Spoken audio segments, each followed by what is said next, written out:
So every Saturday morning, 5:30, 6-ish, this is the life here at the farm. We go to farmer's market and it's amazing. This is, we started the farm here in 2004, so it's almost 19 years of doing this every Saturday morning. And we're not the only one doing it, but fresh harvest from yesterday, going to the Knowlton market. It's a Tetris game here, really trying to fit everything into the van and, you know, putting the light weights on top, the heavier weights on the bottom. It's a Tetris game. Every time I do this, every morning, and we do this, I think about all the growers out there doing the same thing early morning Saturday. There's a bunch of us doing this. When I'm at FQT and for the masterclass, we film the best of how we do everything. And this farm is not like that. This farm is more organic. It's less organized, less structured, but it's reality. So I think it's great also.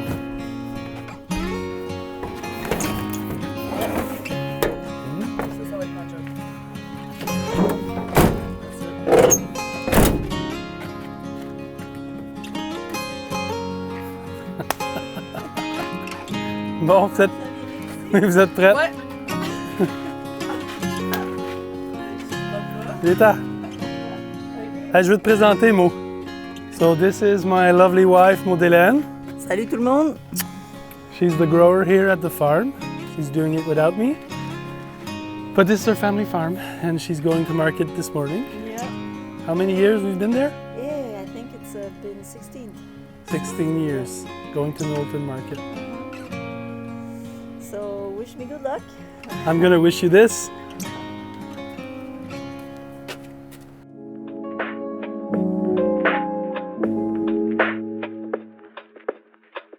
So this is my home farm, la Grelinette, and Saturday morning, Modélène and Emily just went to market. I'm gonna show you a little bit of the farm. This used to be a rabbit barn, so that's the building that we bought in 2004. And half of it is our home that I've constructed over the years in the winters. And the other half is the washing station, the tool shed, the cold room, the packing area. It's pretty much like, you know, the whole environment. And we'll show you that some other time when we're more busy. But let's go outside and I'll show you the fields. So the farm it's like a 2-acre block, 2.5 acre block, and then it's about 1.5 acres under raised beds, permanent raised beds. And we have 4 greenhouses, one bigger one, which is the nursery and the tomato house. This is the one. I'll show you that some other time. And then these other houses are for winter greens, and in the summer, cucumbers and all of that. So they're all pretty connected. They're all on the clock and they're automated. That's awesome. I'll show you. So this is the tomato house, and this is I think this is the 16th week where we're really doing a lot of production here. And simple greenhouse. There's a cistern. There's a lot of systems here. Perhaps one day I'll break them out so that people can really know all these systems.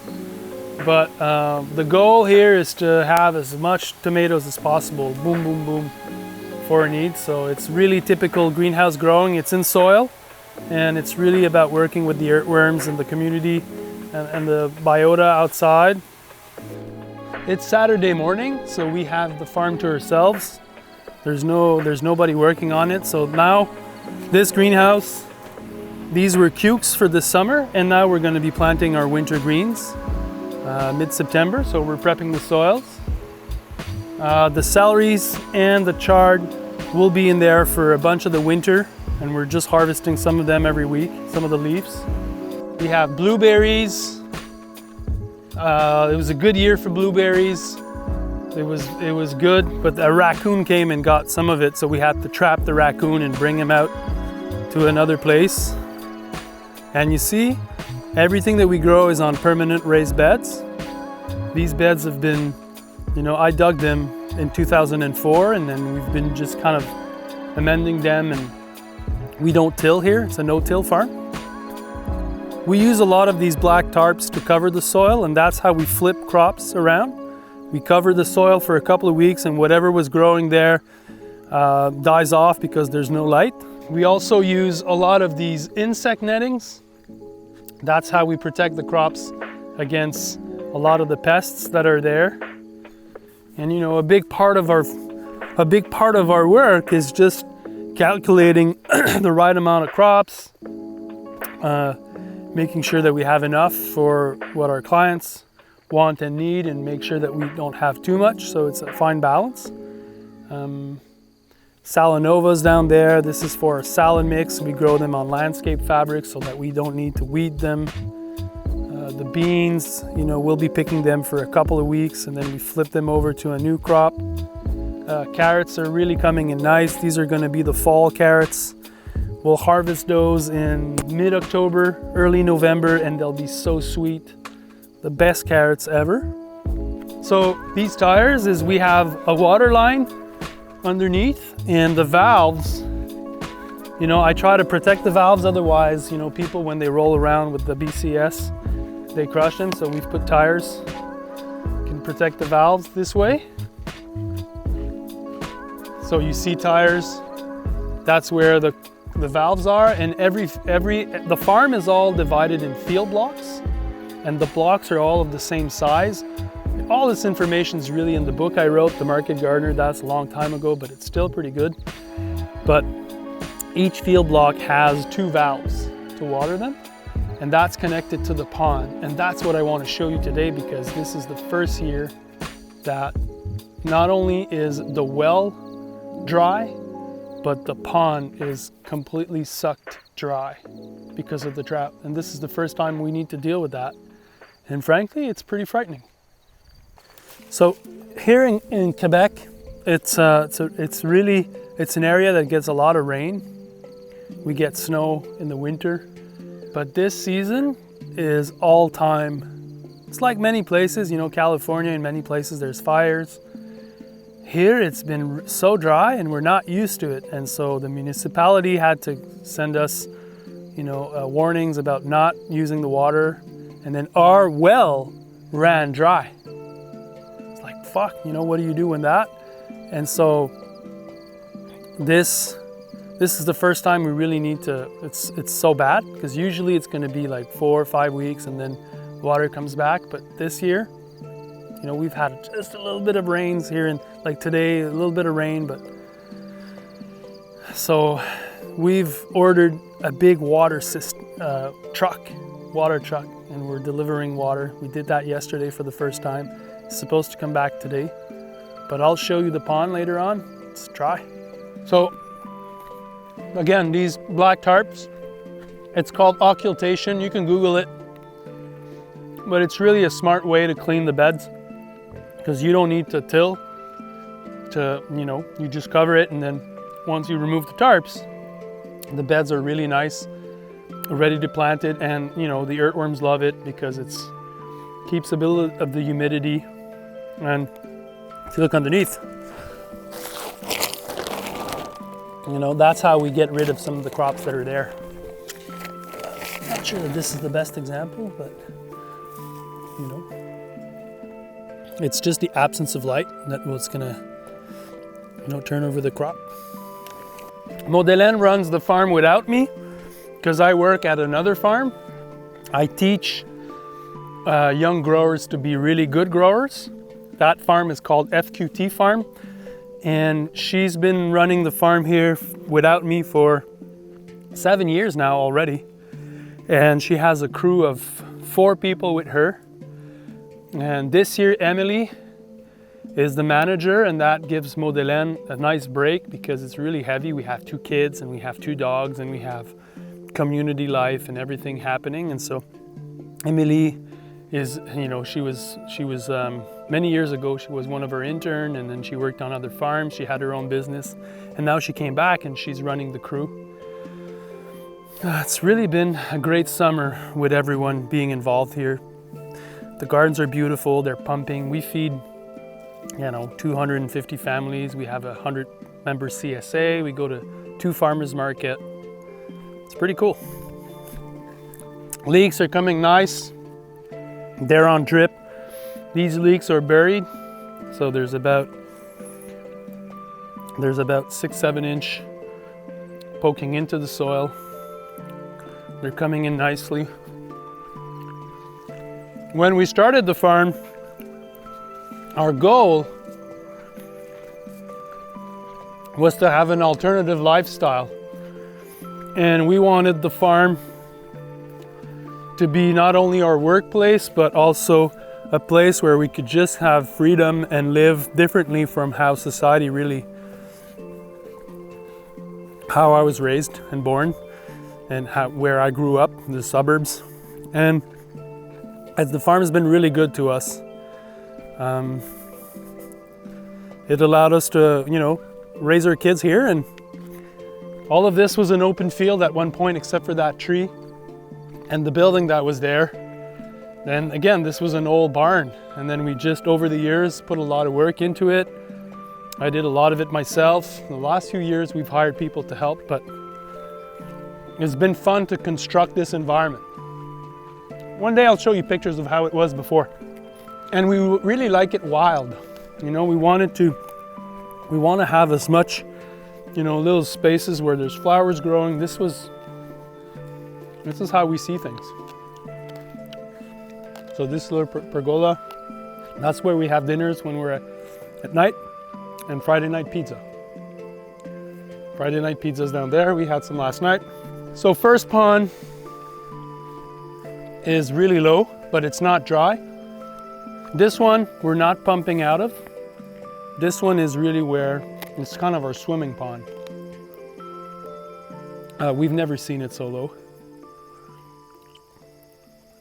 Now we're entering the woodlot, and this is where the interns that we get and some of the workers, there's 4 of them,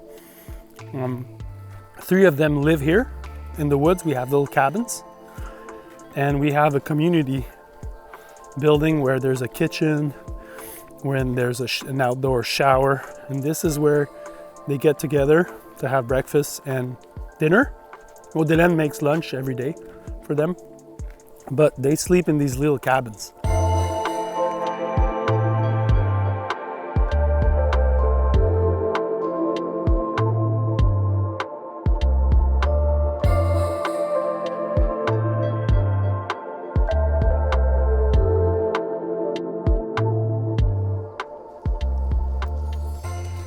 So these are our 2 farm dogs. Oh oui, Nuki. Nuage ici. So we have Nuage and Nuki.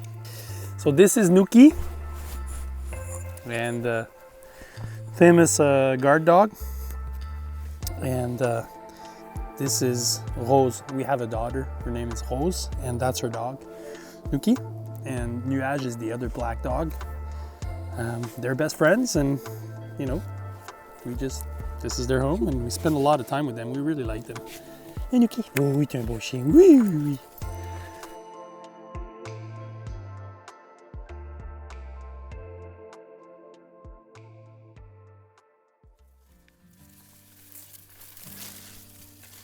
This is unbelievable. This is the pond. Oh shit. We're never seen it so low. It's unbelievable.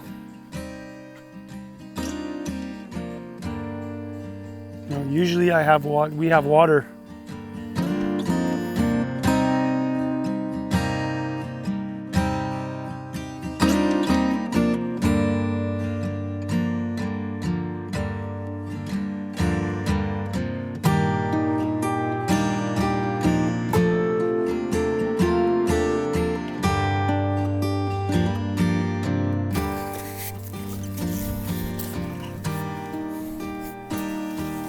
So this is crazy, but Modelen and I, when I met my wife, we were studying environmental science, at McGill. That was like 25 years ago.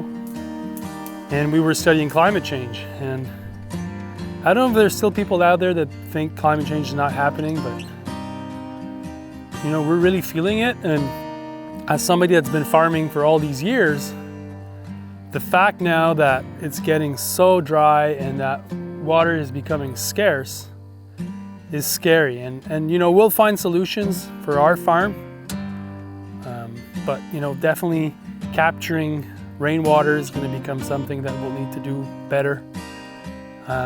We'll probably need to use a lot more drip irrigation that we've had, but for me this is a clear signal that something is definitely new and it's a trend. And perhaps some of my friends in California have been facing this threat for many years now, but more of this would be better. More of this would be better. A little rain.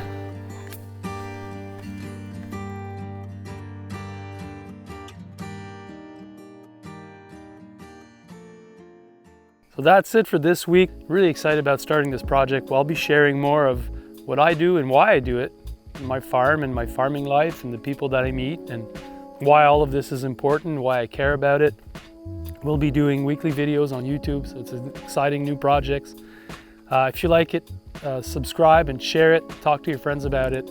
The more people on it, it's really cool. And if you're curious about my farming techniques, check out the Market Gardeners Masterclass. And there's a community of expert growers in that circle. It's really awesome. And if you want to be part of my farming community, check out the work that we do at Growers & Co. They're behind this video, so it's really awesome. See you next time. Hope you're well. Farm on. JM out.